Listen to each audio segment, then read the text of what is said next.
100%. I want to be in the top 10. I want to be in the top 10 in the qualifying series for Australia. Then that'll get me into the Challenger series, which is the international version.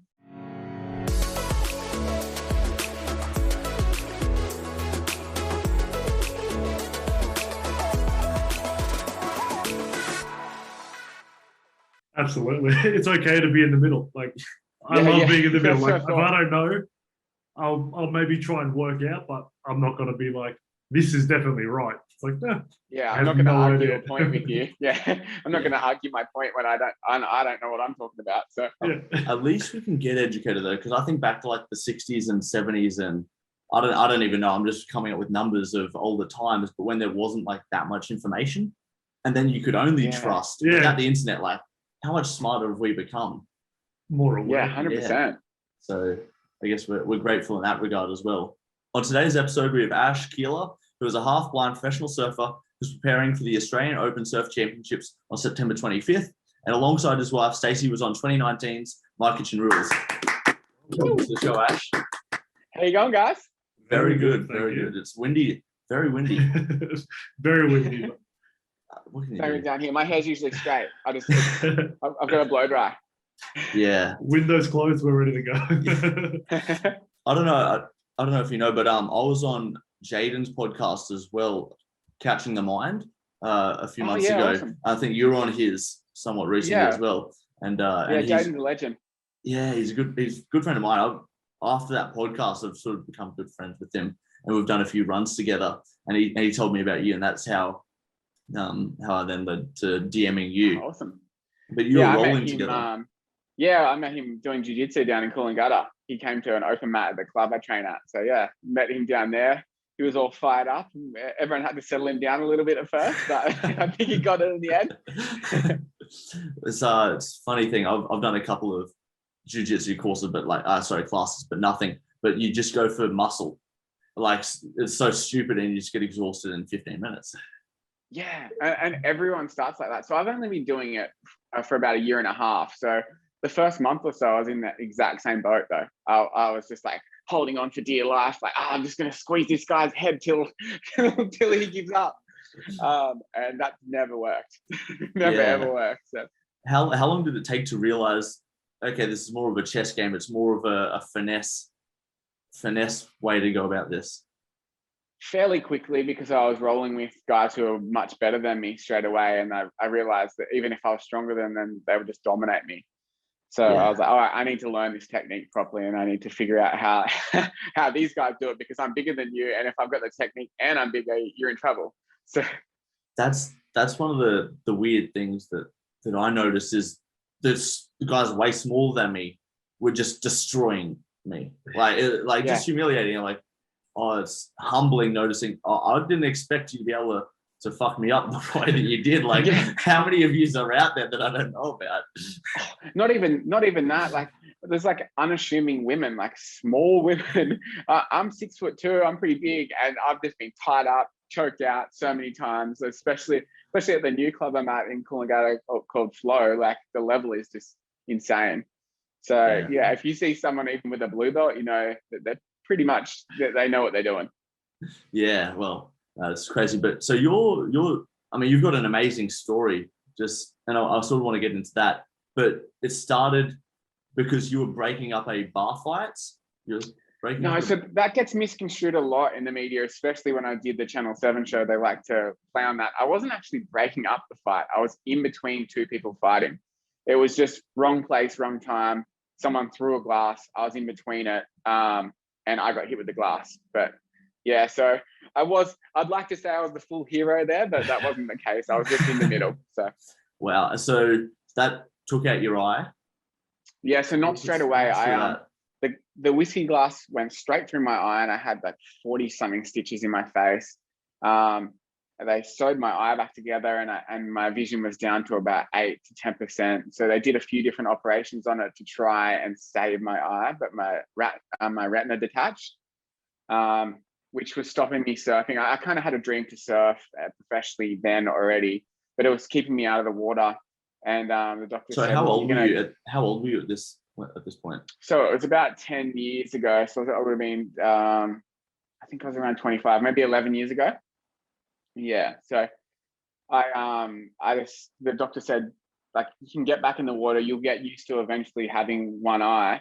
If you want to take the eye out, you're going to stop all the pain and all the stress of it and no more operations. And I was like, just do it. I'll manage the one eye and I'll get back in the water. And sure enough, like a couple months after that, my eye got taken out, I was back in the water surfing. And it took me a while to sort of get the coordination together. And even now I'm still working on it. I work on it with my trainers, like catching tennis balls and just a bunch of different stuff. But I don't regret it at all. I surf now better with one eye than I did with two eyes 10 years ago.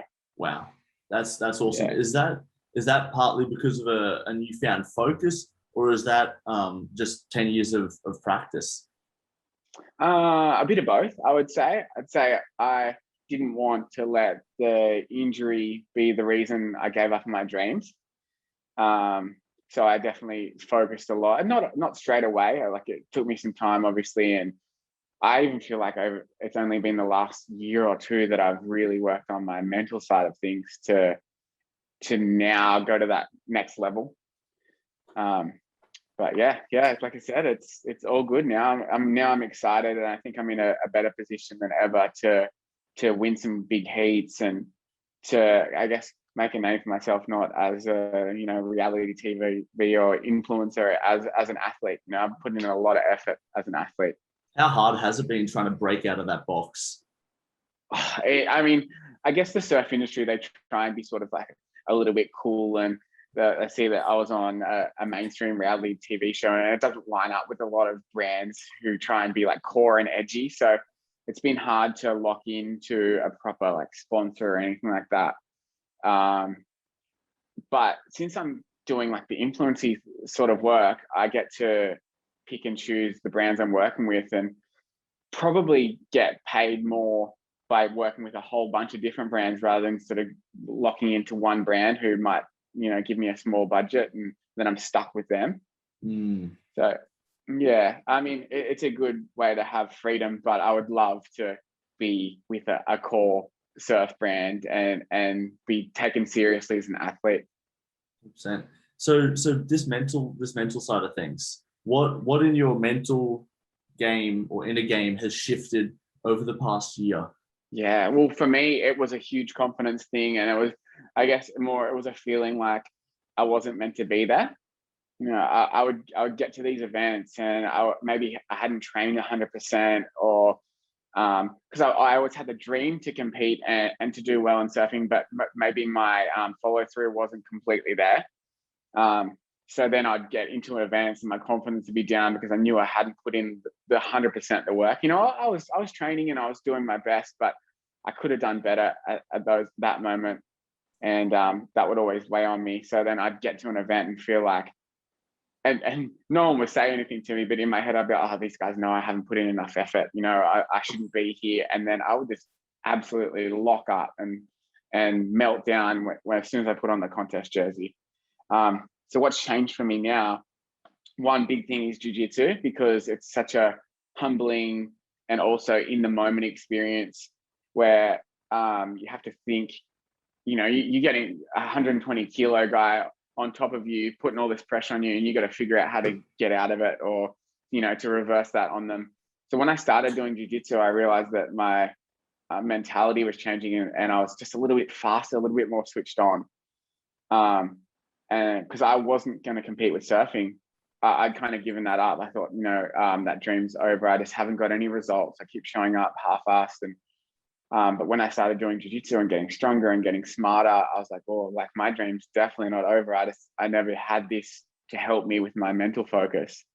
So that's when I decided, all right, I'll pick back up surfing. I'm fitter than I was 10 years ago. I'm smarter. I've got nothing to lose and everything to gain by doing my best in that sport. So yeah, It's been really cool. I think also I started speaking to a sports psychologist as well, who helped me a lot, just opened my mind up to a lot of things with that.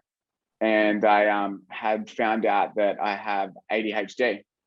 And so that was an interesting one and it didn't give me excuses to why I didn't show up in my best state with a lot of things, but it made me understand myself a little bit more, and maybe just be a little bit less harsh on myself and go, oh, okay, I was a bit erratic that day and I didn't really know why. That maybe had been something to do with ADD.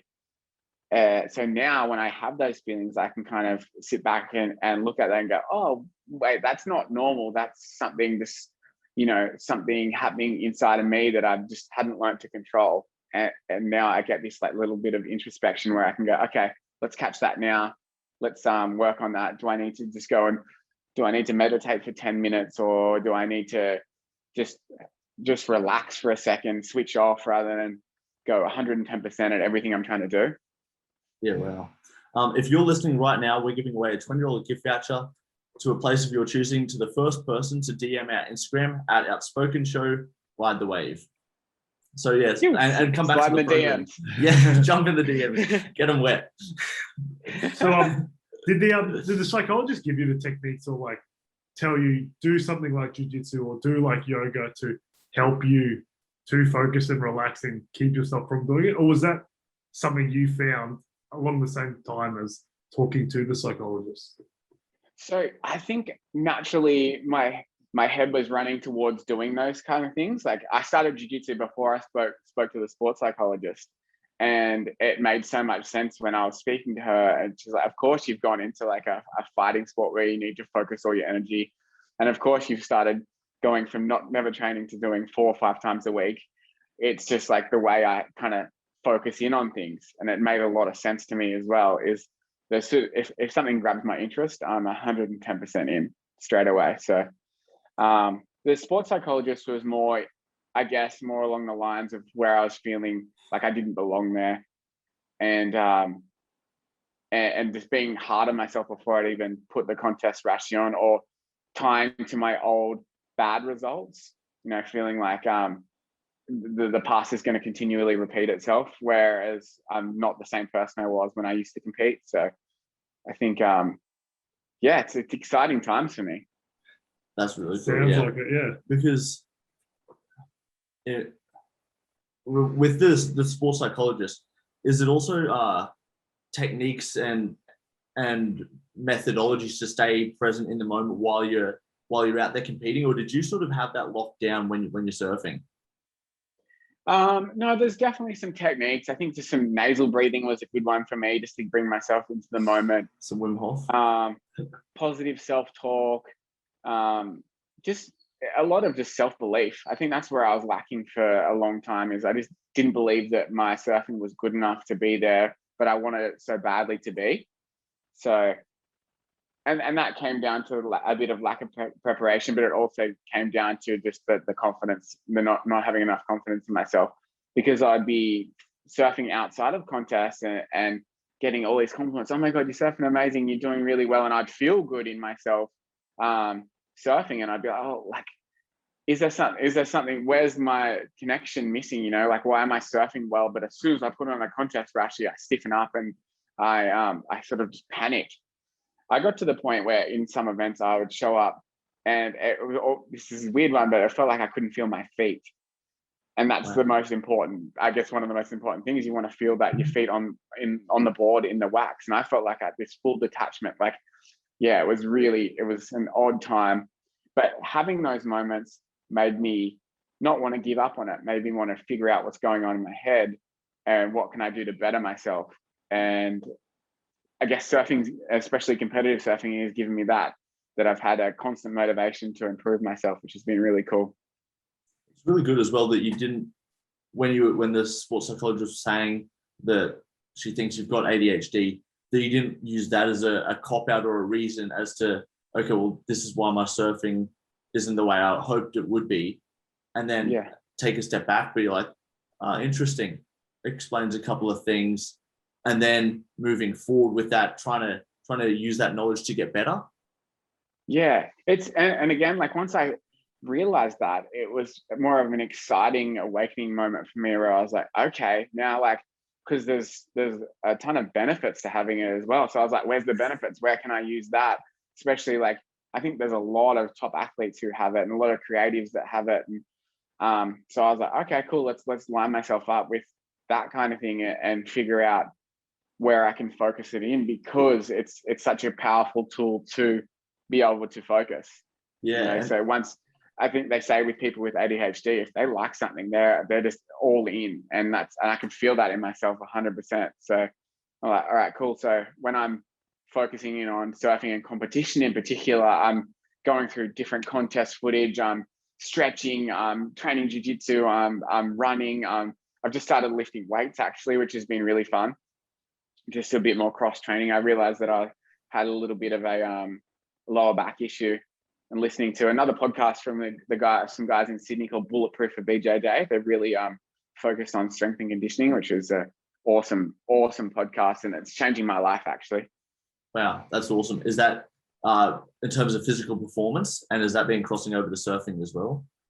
Yeah, big time. I think I didn't realize how disconnected my body was. I thought like I'm relatively strong all around, but I don't think everything was firing at the right time or together. And I've only done probably a month of lifting weights. And I started off super duper light, and I've noticed that my surfing's improving. Wow, that's really awesome, because I'm not sure what is involved with surfing, but I don't know if you know of Laird Hamilton. I've listened to a couple of podcasts with him, and he was talking about some of the regimes that he's doing. I think he's got a program called XTP, where he takes people on and he trains them. But he talked about he would ride the assault bike right next to the pool, and then he would jump in the water and hold his breath. So you're puffing exerted on the assault bike, jumping in the pool, holding your breath for as long as you can, because just to improve the way your body regulates oxygen, and I think maybe do with surfing as well, time underwater. And he goes like the fit guys, the really fit guys would only hold for 5 to 7 seconds, and I've started to do that as well. But that physical that's really cool. is so important. Yeah, that's awesome kind of training. And obviously he's a madman. What's he, like 60? And he looks like he's 57. 35? And he's from California, but he looks like he's from the Gold Coast, like yourself, like fully, just not aging. Yeah. Yeah, he's a full weapon. I'm like, that guy, like, yeah, he's an inspiration to me for sure. Because it was funny a couple of years ago when I sort of thought, the surfing dream's over for me. I'm just not getting any results. And I was 34. But then I was like, wait, like Lad's nearly 60 and he's running rings around everyone. Age is most definitely just a number. Because I'd lost a comp pretty early, and I was bummed out, and I ran into I went to a training session in Sydney with some friends, and I was kind of bummed. I was like, oh, maybe the guys are a bit younger, and I'm just not getting the results. And there's this jiu-jitsu black belt, JT from Sydney, shout out to him. He kind of looked like he wanted to slap me. He's probably 40, and he was like, mate, what are you talking about? Like, age is just a number. And got me so fired up again. I was like, hey, you're right. Like, I'm fitter now than I was in my mid-20s. So I guess the sky's the limit as long as I look after myself. That's good. I love that, because that's sort of, I'm 21, but that's sort of how I want to be. I sort of want to be those guys like Cam Haines, David Goggins, Joe Rogan, Laird Hamilton, like those guys that are in their 50s, 60s, or pushing 60s, but still doing like 20 to 30-year-old sort of work rate. Yeah, which is awesome. And I don't know how I got it in my head that in my 30s I'm old, but I had this feeling for a while. I guess society does tell you. Yeah, when you're 30s, you're meant to get sore. You're meant to get sore. Exactly. That's meant to hurt. Especially as an athlete, right? I think that that it looks like lots of people's careers are winding down in their 30s. And I was like, my career hasn't even really started yet, So I'm going to be hopefully a really big late bloomer. That's the plan for me. That's good. So you were just saying before we started, you're currently, is it around 170 in the world? Oh no, it's in Australia. So I've only done the Australian rankings. Yeah, sorry. Yeah, because of COVID, there wasn't international events over the last couple of years. So I think I'm 104th in Australia right now, which is I only showed up to 2 events over this last year. So it's basically a good place to start from next year. I'll have a decent seed, but it's no record to write home about, unfortunately, just yet. But you're wanting to push it next year? 100%. I want to be in the top 10. I want to be in the top 10 in the qualifying series for Australia. Then that'll get me into the Challenger series, which is the international version. So that's the goal. I think I can definitely do it.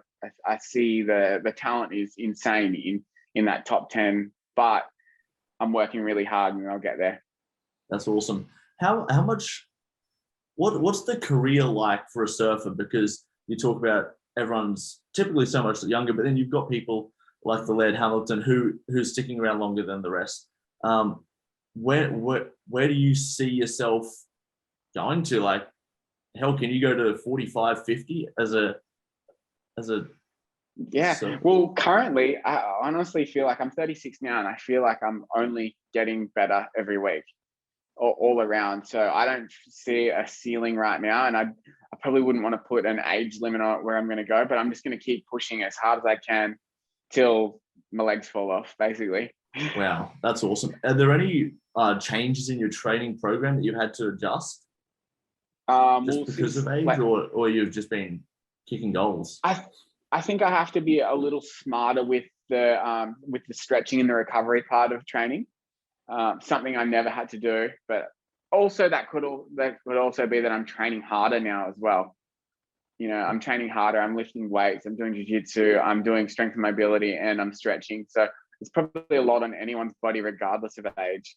So I try and focus on a lot of recovery. If I can get into the sauna, I will. If I just spend a bit of time on a roller or stretching, I'll do that. Usually when I'm rolling or stretching, I'm probably watching some surf comp stuff just to try and, kill two birds, get it all together as much as I can. So what's a week look like then? A training week? A training week. So I'll go back off last week. I did from Monday morning. I think I went to the gym at 6 and did weights. And this is all focused around my legs and core. I'm not trying to be a massive gym bro just yet. I don't think that would really help my surfing at all. Then I'll probably have a bit of time with the family, maybe a family walk, something like that, and give myself a little bit of time to recover from that, have a good breakfast, and then I'll surf, usually for about an hour and a half to 2 hours. Sometimes with a filmer to work on some heat strategies like here and there. Then I would say a bit more recovery time, a bit more family time, probably a bit of work. If I usually put off my work and focus on the training, but a little bit of work, and then that night I'll probably do jiu-jitsu. And so and then it kind of goes, and then I alternate. Then I have a trainer. It's called Salt Performance Training. A guy named Marcus. So he does a lot of my mobility, bit of strength, bit of mobility. So I'll do a session with him the next day. No gym that day. I'll still surf and I'll stretch. So I'm basically surfing every day, gym every second or third day, and then jiu-jitsu every second or third day as well. I kind of just alternate them all. It's usually, I would say I'm doing on average 2 training sessions a day plus surf. Yeah, wow. That's a heavy load. Yeah. And I love it, Yeah, if I'm not doing it, I start to freak out a little bit. Again, that might be partly the ADD thing as well. But that's the beauty of it, though. If you can embrace it. Yeah, exactly right. If I know that if I get up and I haven't set an alarm, I get up a little bit later and I drag my feet a little bit, and I feel like my whole day's off. So I have to start it early and get into something quick, either gym training or surf, or even, if it's terrible weather, there's no waves, maybe just a big stretch session. But I like to kick off the day pretty quick and going pretty hard. Yeah, to me, there's no worse feeling than like forgetting to set an alarm. Because I usually I wake up when my alarm is, but sometimes I'll forget it. It might happen twice a year, but it's the worst feeling. I might wake up at like 7 o'clock, but I'm so angry and it hurts inside of me. Just I missed it, and I it's just like you've ruined the whole day. What have I done? It's no big deal, but just getting that early session and early bit of work in is so crucial just to get the ball rolling that day as well. Yeah, I agree. And I mean, because I've got a 16-month-old baby boy, so he can be my alarm a little bit earlier than my alarm most mornings as well. I usually set an alarm as a backup, if anything, because he's up at like 5 every morning anyway. He wants to play around, and or just yell at me. Like in terms of sleep, with 2 sessions a day plus a surf, how are you going for the like 8-9 hours? What's Ideally, yes, but again, that's definitely on my baby Jaya. He's been messing with that a lot. But my wife's been really good with that, so she'll understand that she believes in me and she thinks I can really achieve my goals around surfing. So she'll let me have maybe an hour nap in the day if the baby's been up all night. Wow.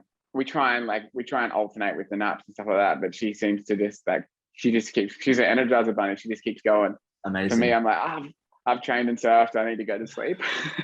Yeah.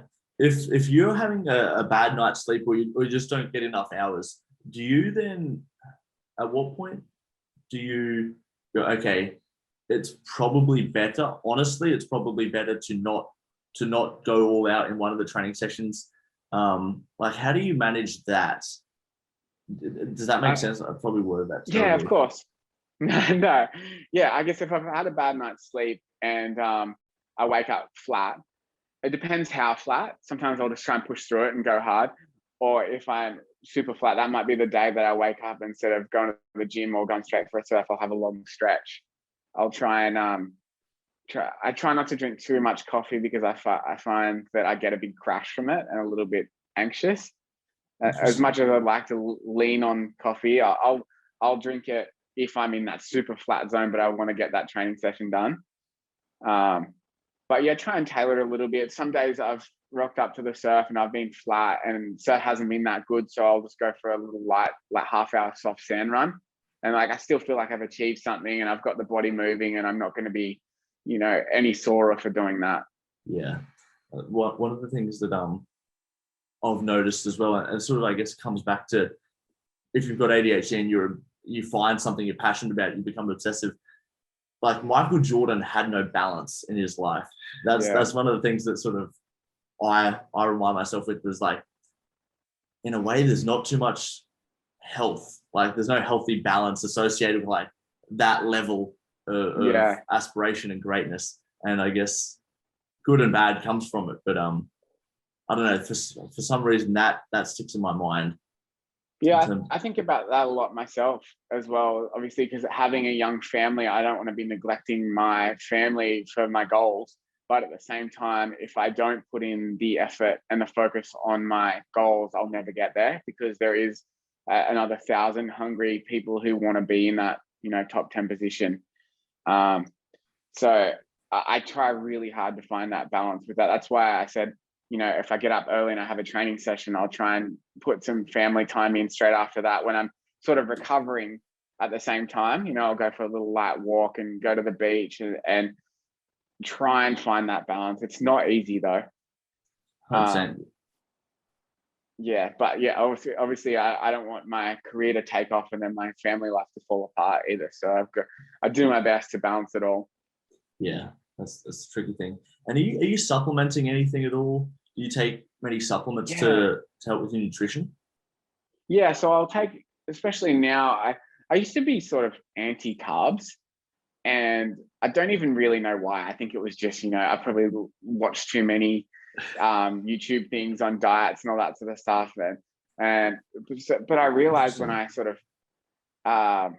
got away from that and added a bit more carbs, I have like a whole food diet, but then I'll supplement with a good quality protein. Actually, from these guys, True Protein, really good quality proteins, amino acids. I've taken, for those early mornings when I've dragged my feet, I've had a little bit of pre-workout from them. I'm trying to think what other supplements I have. When you said amino, massive one. True. When you said amino acids, are you taking BCAAs? What are you having there? Yeah, I'll have BCAAs kind of while I'm doing some sort of workout. I think a big one, especially for surfers, is hydration. So recently I've focused on getting really good quality water. I was interesting. So I focused on having like spring water, and then I'll add a bit of what are they called? Like a hydration, like a hydrolyte type tablet, like kind of like the hydrolyte. Well, True Protein has a version of that. Electrolytes, sorry, that's what I was looking for. Yes. So I try and add a little bit of electrolytes because I think in the surf, especially in the salt water, you're constantly just you're sweating in a wetsuit without knowing, and then you're just drying out from all the salt water. So I've got a lot of focus on good quality water with some electrolytes in it, and then magnesium on top of that with some B vitamins. I'm pretty conscious of when and where to take all that sort of stuff, but I try not to lean on it too much. I want to try and get all as much as I can out of my diet. Yeah, and when you saying good quality water, is there something wrong with tap water, or is it? So from my understanding, again, uneducated, just from what I've read here and there, I don't want to be preaching. Don't be drinking tap water. But as far as I'll preach it. It's all right. yeah. So as far as I know, and your video's gone. Yeah, I'll just put it back up. Sorry. Oh yeah. As far as I know, my understanding is with tap water is full of junk, pretty much, full of like chlorine and fluoride and stuff that just doesn't sit well with you in the long run. And then so I started just doing filtered water, and then I realized that filtered water is kind of just dead water with no minerals in it. Because I was drinking a lot of water and still not feeling hydrated, and I thought that was really odd. I was drinking liters a day, and it just didn't seem to be doing enough. So then I got onto spring water. There's a natural spring out the back of Tallabudra, and the guys sell it for relatively cheap. So I just go and fill up the 10-liter drums, awesome. and that's so awesome. Yeah, straight from nature to your bottle. Yeah, exactly. And even my wife, she's only been drinking it for a few days. She's like, "Oh, I notice a massive difference. It makes me want to drink more of it." But it's weird because you don't pee as much when you're drinking good quality water. It's like you really do absorb it. I'm bad at that. Look, you need some of this because you go through like 12 bottles of water a day. I've tried to dial my water down from like 8 liters to 10 liters a day. I'm around 6 or 7 now, but I'm bad with peeing as well. But I'd actually be interested to talk to you after this about the guy from Tallabudra. Yeah, it was really good. So I actually we shop at the farmers markets every weekend, and he had the stall set up there, and I got to chat with him, and he was like, "Yeah, this was we found the spring on our property at the back of Tallabudra, and they had it all tested. The mineral content was super high, and so he just started selling it." I was like, wow. This is a jackpot for me. That's unreal, because often I'll sprinkle some Himalayan salt in my water just to get a couple more minerals. Because I've found sometimes I'll go for a run and you have plenty of water and you're pissing clear, but you don't feel hydrated. And I feel like that's probably it. So there's no minerals in your body to absorb or anything. I was putting Himalayan salt or Celtic salt into my water, into the filtered water. But again, I was in the same boat. I think it was just that it was probably doing something, but not enough. And now I'm not putting anything into this water. I might put some electrolytes in if I'm bringing some water to the gym or something, or just finish surfing, and I try and have a little bit just to boost it up. But I think once you get the good spring water, I don't think you need to do much to it. I think it's good to go. That's so awesome. I'm fascinated by that. I really want to try that. It's the thing we take for granted, like water. You just think all water's the same. Like, either filtered or not filtered. It's not. I need a drink break. Now that we're talking about, I'll have a drink break. It looks good. It looks clear. Yeah, it's clear. Actually, sometimes when you get the good spring water, it almost looks like it doesn't sound good, but it looks like there's something floating in it, but it's natural. Yeah, that's Yeah. Of course, if you were drinking water straight from a spring, it's not going to be crystal clear. There's probably going to be a little bit of sediment in there. 100%. Going back to the ADHD and sort of, are you taking any meds for the ADHD? Was that suggested to you? Yeah, it was sort of touched on, but I think they knew straight away that I wasn't going to be the guy to do that. And there's nothing wrong with people who take that. That's obviously, it works for some people and it doesn't work for other people. I've just heard a few too many horror stories of people getting reliant on certain things like that, and then they had big crashes when they come off it. And a lot of them are based around amphetamines, which is not that far off ice, which everyone's terrified of and hears about. So becoming reliant on it is almost normal. Yeah, I didn't want to get reliant on that sort of stuff because I can't even handle strong coffee. So I don't know how I'd go with that kind of stuff. So I spoke to a naturopath. Again, shout out to Seed and Sprout Nutrition up in the Sunshine Coast. She's amazing. She's she's helped me a lot. So I spoke to her about saying I don't want to be on medication, but I also would like to calm my sometimes erratic decisions or like semi-irrational decisions. My wife will give you one funny example of it was raining this is before COVID. It was raining for a couple of days and I booked a flight to Bali because I wanted to just get out of the rain. That's awesome. And I thought that was normal because I was like, you've got to drop me to the airport tomorrow. I was like, I'm off. The surf was good. And it was, and I realized that as fun as that is, that can also be, a bit irrational, especially when you're a dad. You can't just pack up and do that kind of stuff. So I started, so with the Seed and Sprout Nutrition, she recommended a couple of different amino acids. I think it's GABA and L-theanine, and it's to help just slightly level you out in that respect. I think I said my baby wake up. So that took the edge off.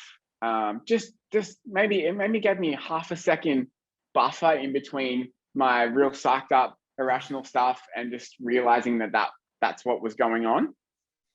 So I've been taking that for about 9 months now. Every couple of nights I just have it, half hour before bed in some water, and I noticed a bit of a difference. Not this huge, my personality's changed difference, just a little, like I said, a little buffer in between that I'm out of control and level-headed. So you're just adding powder to the water, because I know with L-theanine you can go powder or tablets. Yeah, no, I prefer the powder. I feel like even like same with magnesium or anything like that. If I can have it in powder form, if I can stomach it, I'll go for it. Yeah, 100%. I've had L-theanine a few times, and because I heard originally of people adding it to their coffee to take a lot of the edge off coffee, because L-theanine, I don't know if you know much about it, but that's from black tea. It's one of the ingredients in black tea. And coffee sort of brings along a lot of jitters for a lot of people, but L-theanine levels it out a little bit, so it brings this calm focus, and people will take it as a nootropic. There's a fair bit online about that, and I've messed around with that, just studying and doing work, and I've found that to help.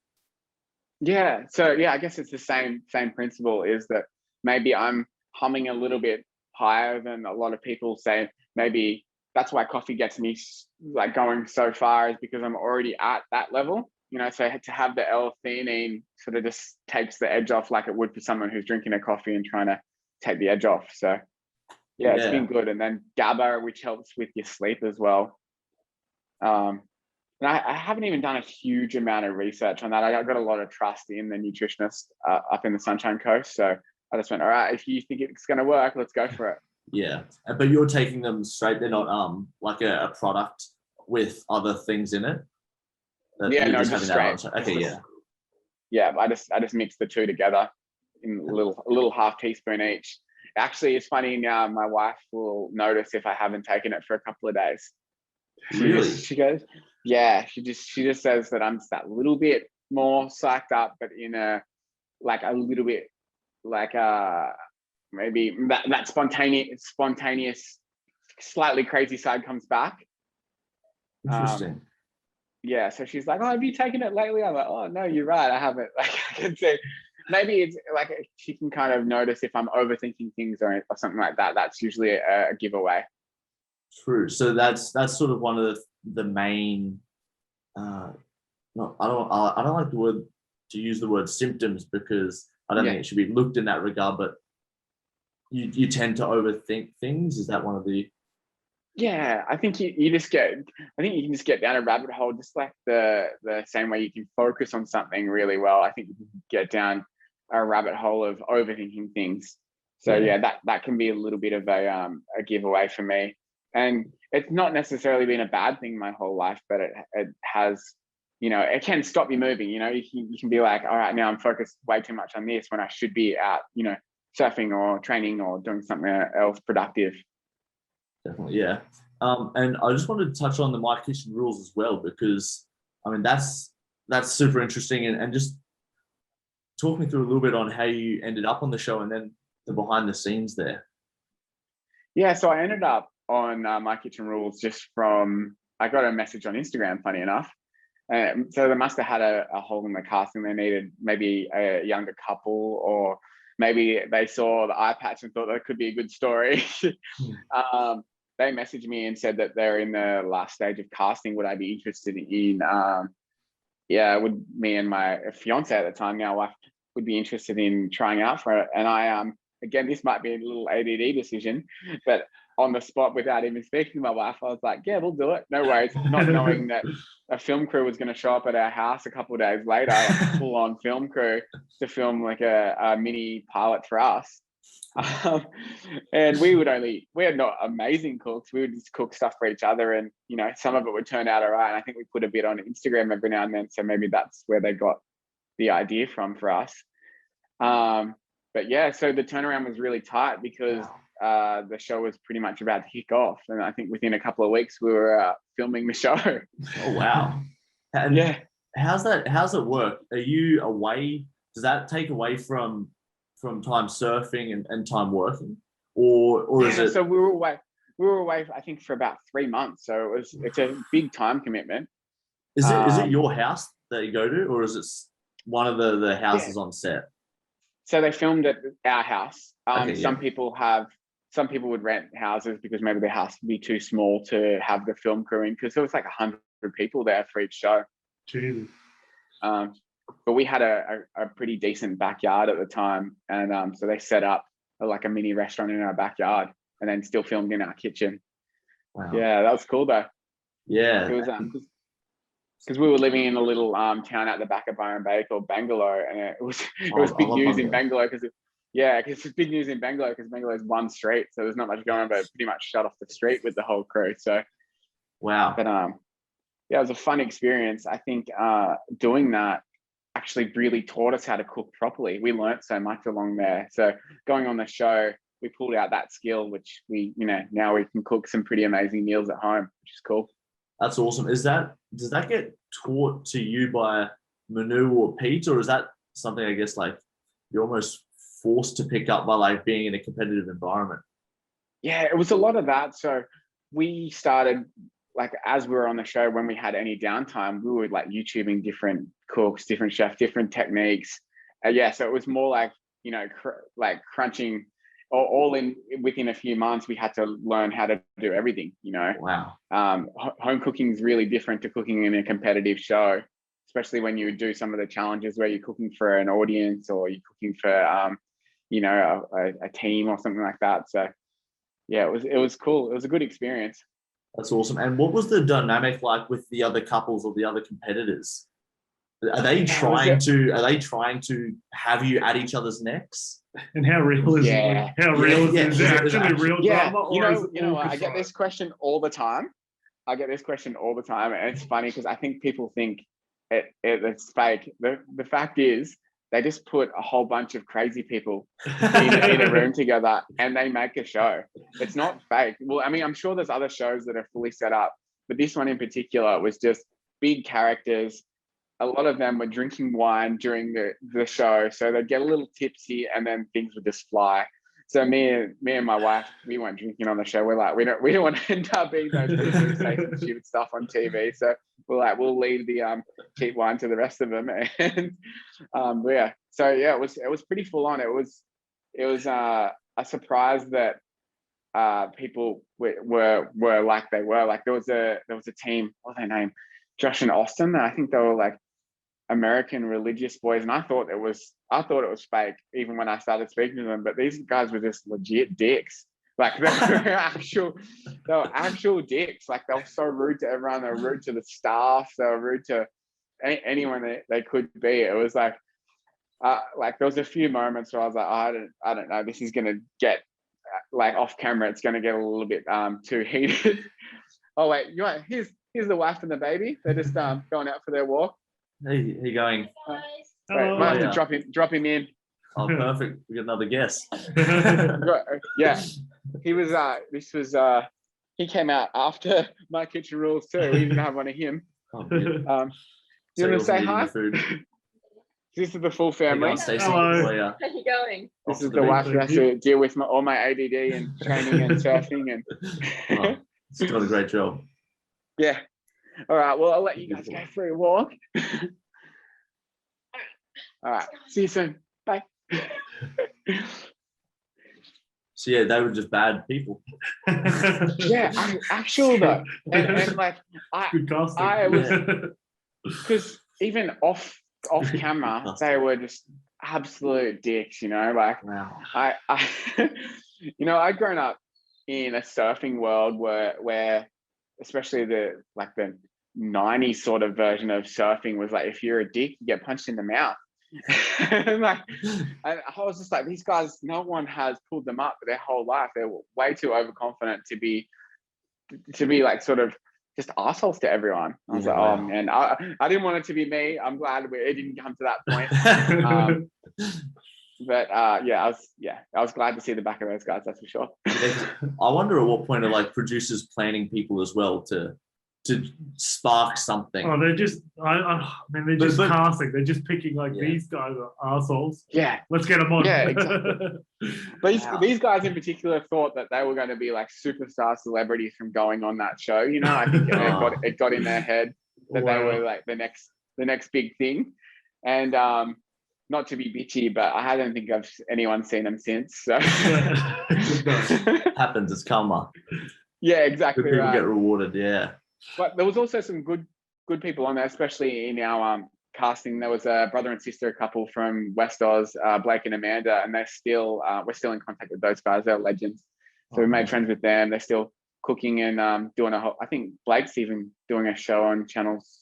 Oh, I don't want to stuff at the channel. He's doing another TV show over in West Oz. I think he's doing really well, so that's cool. That's awesome. It's good to see careers come from that as well.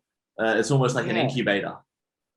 Yeah, exactly. And I think if you went into a show like that, attached to the thing that this is your life setup and that's how your life's going to be now, it's also a bit toxic as well, because you know, egos get a little bit out of hand and all that sort of stuff. I think, you know, the nicest people on there, like Blake and Amanda, they kind of did well out of it because, you know, they were good people and good people to work with, I think. Yeah. There's something to being liked. Like you don't want to just be the controversial person who's talked about. You want to be liked as well as being good at what you're doing. It's only helpful. Yeah. It's great for networking. I think people like you. Yeah. I think the controversial people end up just getting that 30 seconds of fame, and then that's it. You Exactly. know, they'll be in all the magazines and they'll probably, you know, be feeling quite chuffed. But at the end of the day, it's probably going to disappear unless you start to change your tune. Yeah. But it's also shit being a bad person. Like, Yeah, exactly It's stressful. right. yeah. Oh. Yeah, just be nice. I don't know. It's not that hard, I don't think. No, it's a lot harder to be an No, asshole. it's not. Yeah. Some people find it hard to be nice, though. I think, especially in that sort of scenario. Isn't it weird, like lately, how they're getting everyone to wear masks? And I saw something come up where I think it might have been the health minister or saying that now don't smile or don't say hi to people. I'm like, how socially distant do we need to be that like common decency is out the window? So yeah, it's an odd time. But That's so strange. But the effect on your mental health of isolating yourself from other people and not even saying hi now is like, I'm pretty sure that's worse than. Well, I like, I'm obviously not a doctor, but but to me, like, complete that doesn't isolation. sound good. It doesn't sound healthy. You're gonna put your foot in it here, aren't you? Yeah. I shouldn't start this. You could get the anti-vaxxers and the vaxxers just both hating on you because they're like, which way are you going? Yeah. We're in the middle. We like to be middle. Yeah, in the middle. Yeah. Neutral for now. And then I don't know. It's so interesting, just the way people respond. But I don't know. I feel like one of the messages that hasn't been talked about is sleep, diet, and just 30 minutes or an hour of exercise. Everyone's talking about like hand sanitizing. Also last year, hand sanitizing. But if you do like those three things, your body is going to be pretty healthy. And if you get sick, you should be able to fight a lot of things. But it just, I don't know, everyone just skips that. Yeah. I couldn't agree more, honestly. Which is and not to go down this rabbit hole because it's a very deep rabbit hole. is the fact that like the whole like arguing side of everything is like, you know, if you really believe in the vaccine, get it, because then you believe in it. It doesn't matter if the other person's got it or not, right? I don't understand where this like it's not a huge hard thing to decide. If you believe in it and you think it's going to work, get it. Just don't make everyone else get it. Yeah. Yeah. It's But yeah. It's one of those tricky things that all of a sudden no one talked about, or at least not today. No, people don't talk about the flu vaccine. No one really talks about it. But all of a sudden people want to talk about the COVID vaccine because I think it's current and it's new. And having an opinion on it, you're almost rewarded whether you're right or wrong, because then that gets talked about, your opinion. And it's not a good cycle to be in, unfortunately. But it's toxic for sure. It seems like it's actually dividing the whole world in that sort of thing, which is scary. Yeah, it's but even this issue aside, it's sometimes disappointing to see how people let one opinion of another person's like ruin a relationship. Yes. It's even like if you go to political views or whatever, it's like, why can't they believe something that you don't believe and you still want to talk to each other about soccer or football or surfing, like 100%. Yeah, I agree with you. I think people should be entitled to their opinions, and it doesn't mean you're a bad person for having a different opinion, you know? Exactly, yeah. I don't know where all that went out the window. I think like maybe social media's got a big hand in that, because people can just do the anonymous comment and there's no repercussions. Like even when I was doing my kitchen rules and I was kind of at the height of doing mainstream media, and I'd get like a negative comment here and there, I was just like, what gives you the confidence to say I'm a dickhead or anything like that when you don't know me at all? Like, would you say that to my face if you were there? Probably not. You know, like it's such an odd tool to have. And to be honest, if I didn't make money out of social media, I'd probably not use it for. I mean, I'd at least use it a lot less. Yeah. Yes. It's tricky to navigate because there's so many beautiful things that come from it. There's so many beautiful, but being clouded by the negativity, just like how we're able to connect and then have this conversation, but which is a beautiful thing that comes from it. But then you've got so many other negative aspects, like we've already mentioned. It's a tricky thing. Actually, one thing I noticed is Cameron Haynes follows you, and I'll follow him a little bit with his bow hunting, and you follow his bow hunting and also his running. Yeah. Do you have much contact with him, or do you know him? No, not really. I think that I can't remember what video I put up. I put up a video a while ago about eating a raw liver, and I maybe thought that was funny, and he followed me because I gagged on it. I gagged on the raw liver. But yeah, then I've seen, obviously he's a super motivational guy in himself, which is really cool. He's an absolute weapon. He's crazy. He's a full weapon. Again, he's another one of those guys who's a bit older, but hasn't let age come anywhere near defining what he does. You know, it's really cool.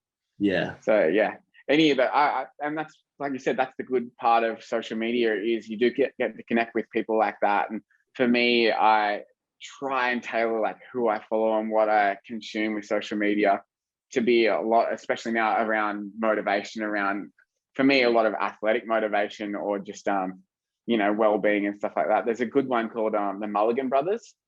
They put out, they're epic. They put out amazing motivational videos. They've got hours and hours of content on YouTube, and I listen to that stuff all the time. Especially if I'm having a bit of a flat day, feeling a bit lazy, I'll put something on. I recommend Mulligan Brothers Bugsy Malone full interview. It's epic. It's really motivational stuff. All right, yeah. I mean, I don't think I've seen that one, but yeah, I love their channel.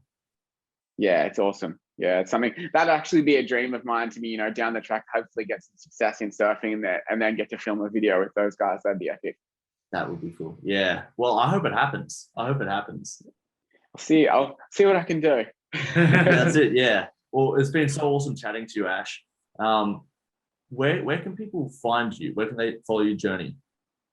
We've got TikTok as well. Mention the TikTok. TikTok that I'm blowing up on, 26 followers, guys. So, probably at least 27 by now, at least. Yeah, hopefully 27. After this, I'll follow you. So So by the time this I'm podcast all- comes out, I'll be blown almost up. 30. You know what? I think I might even just delete Instagram and I'll be a TikTok celebrity now. I think that's- Yeah. Bryce Hall's probably going to lose his career. Yeah, exactly right. No, probably just my Instagram, which is I put a lot of my training, my family life, and just things I'm doing on there. So hopefully you'll see me get into that top 10 next year on there and continue to push what I can do and make my family proud and, keep doing my best. But it's just Ash Keillah on Insta. Awesome. We'll link that down below as well. But no, it's been so cool chatting to you and Awesome, yeah. and some great takeaways, including the water. Yeah. Water's a great one. I was looking into the water. Yeah. That's good. Yeah, well, look into it. I know they deliver to. I don't know if they go up to Brizzy, but it'll be might even be worth the trip if you stock up on a few tanks worth. Yeah, exactly right. Yeah. Thanks for the chat today, Ash. Yeah, thanks for having me, guys. Legends. Thank you.